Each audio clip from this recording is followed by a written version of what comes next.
The Tibetan Book of Living and Dying is a spiritual classic, and to be honest, it delivered. It is a pretty heavy and difficult read, but it is an absolute must if you want to know what lies in store for you after death. I can only imagine the shock that Westerners must have felt when they first glimpsed the massive world of death processes. First published in 1992, the Tibetan Book of Living and Dying gave the West a much deeper insight into the process of death and dying. The book covers a wide array of Buddhist doctrine and philosophy.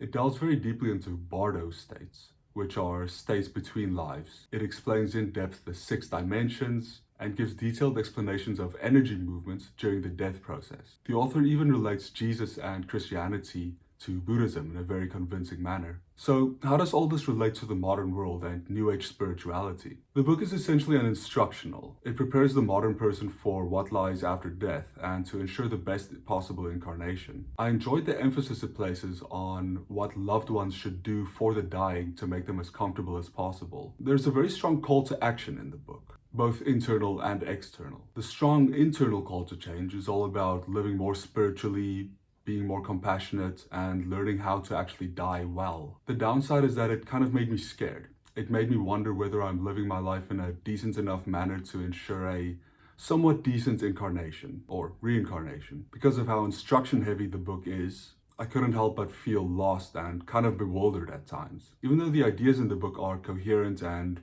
orderly, there are points where you can't help but wonder what the heck is actually going on and what the heck you should actually be doing with your life. The external call to action is all about creating change in the capitalist society we find ourselves in, specifically in the medical industry. The author suggests that we educate nurses and doctors in the Buddhist way of how to really make a patient comfortable and how to ensure that they're in a setting that best facilitates their dying process. Fear is a huge factor right when you're about to die. Being fearful or confused or bewildered is a huge no-no in Buddhism. The reason being that you will enter the next bardo or afterlife in a state of confusion and might actually incarnate in an undesirable place. I think that trying to educate the medical industry on spiritual Buddhist doctrine is a long shot. Although I do empathize with the author's desire to make things better, there are so many fundamental changes that would need to take place in our general philosophy of life that I can't help but feel that there's no way that it's happening anytime soon. The West is still way too materialistic. We're still convinced that we either only have this life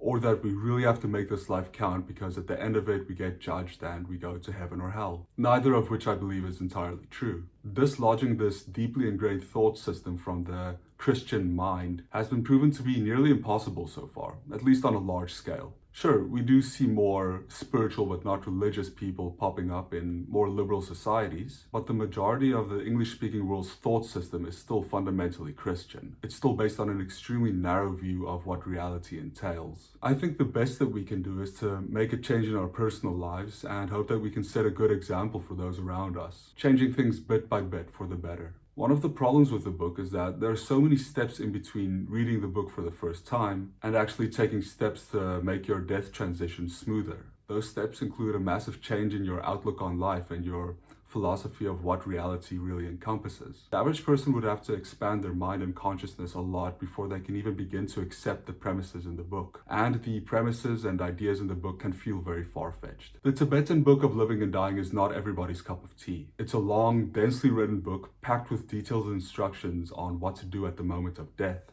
Even if you're willing to diligently memorize the instructions, applying them flawlessly right when you're about to die would probably be very challenging. It's not a book I would recommend to just anyone. There are shorter, easier to read introductions to the topic of death and Buddhism, but if you feel you're up for the challenge, by all means give it a go. If you found this video helpful or interesting, please consider subscribing. Remember to keep expanding, and I will see you in the next video.